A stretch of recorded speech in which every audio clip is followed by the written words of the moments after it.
palavra se sujeitar, no nosso dicionário, daquele que se curva, aquele que obedece, aquele que se sujeita a alguém maior do que ele. Se sujeitar no sentido de renunciar a si próprio, fazer a vontade de alguém que é maior do que ele. No caso, nosso Deus. Quando o Tiago diz: ou não cuidai vós o que diz as Escrituras, que o Espírito que habita em vós tem ciúmes. Os ciúmes que Tiago aplica não é aquilo que Paulo fala em 1 Coríntios capítulo 13, que ele diz que o amor não há ciúmes. Não é esse sentido. O sentido é no cuidado. O ciúme não é o ciúme doentio que o Espírito Santo tem por mim e por você. Porque a partir do momento que o homem tem ciúme doentio pela sua esposa, não é mais amor. A mesma coisa quando a mulher é ciumenta ao extremo, passa, não é mais amor. Vira uma confusão. Sim ou não? Então, o Espírito que habita em vós tem ciúme no sentido de cuidado, no sentido de não querer ver você cair, de não querer ver você parar, de não querer ver você se misturar. O Espírito tem ciúme de não querer ver o seu templo, a sua morada corrupta. É nesse sentido.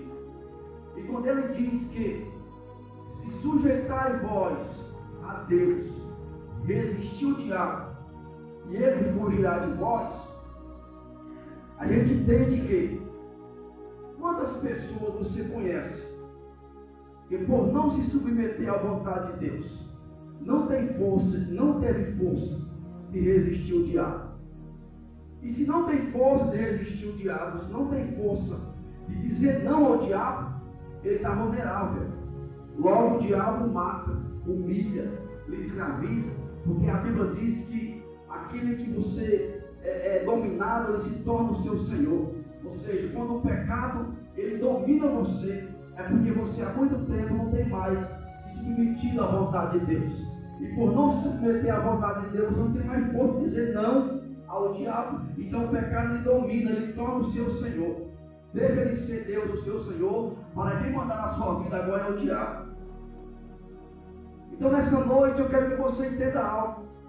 Nós temos um Senhor chamado Jesus de Nazaré. Nós temos um Pai chamado Jeová.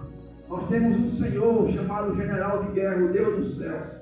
Que Ele exige de mim, exige de você, que você seja submisso a Ele. Em tudo e em todas as coisas. A submissão a Deus traz vitória para a sua vida. Quando você se submete à vontade de Deus, irmãos, o texto é bem claro. Você tem força de resistir o diabo e ele foge de você. O diabo ele não foge daquele que prega bonito. O diabo não foge daquele que louva bonito. O diabo não foge daquele que veste o terno bonitão. O diabo foge daquele que vive submisso a Deus. Aquele que está submisso a Deus, que vive curvado à vontade de Deus, quando você ora, o diabo não resiste. Ele tem medo de você.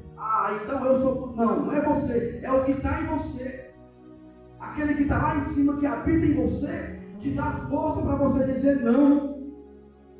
Porém, quando a gente não submete, não se culpa, não faz a vontade de Deus, não cumpre a sua palavra, o diabo ele tem legalidade de operar na sua vida. Talvez as pessoas fiquem se perguntando: por que isso está acontecendo comigo? Quem já ouviu isso? Já parou para pensar como é que está a tua vida diante de Deus? Tu tens se submetido à vontade de Deus? Tu tens feito a vontade do Criador? Tu tens feito a vontade de Deus? Tu tens dado ciúme ao Espírito? Tu tens entristecido o Espírito, como Paulo fala em Efésios 4:30. Não entristeçais o Espírito de Deus, no qual nós fomos selados para o dia da redenção. Veja como isso é sério.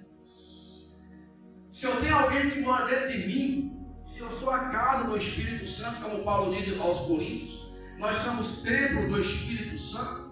Se esse ser mora dentro de mim, eu tenho que zelar por isso. Eu tenho que zelar por esta presença. Eu tenho que zelar por este Deus que mora dentro de mim. É uma honra muito grande ter alguém que mora dentro de mim, sendo um falho, pecador, sendo alguém matéria, algo insignificante, pó da terra, do pó vieste, do pó retornarás, mas Deus mora dentro de você. existe para ele continuar em santidade, separação, submissão, cumprir a sua vontade, fazer o seu querer, irmão, mas isso não é fácil. Não é. A Bíblia diz que o céu é tomado à força. Se há força, isso quer dizer que não é fácil. Há algo que você tem que fazer, algo que você tem que forçar. A força não no sentido que você vai guerrear com o seu braço. Eu vou tomar o céu, não é isso. A força no sentido que não é fácil. A força no sentido que a sua carne quer fazer isso e você diz, não, eu não vou fazer isso. A força é quando a sua vontade é de se explodir, esganar, você diz, não, eu não posso fazer. Porque há situações que você é carne, você sempre vai ser carne. Se levantar alguém contra você, querendo te derrubar, te humilhar, fazer algo que vai te machucar, qual é a tua vontade, irmão? De orar por ele?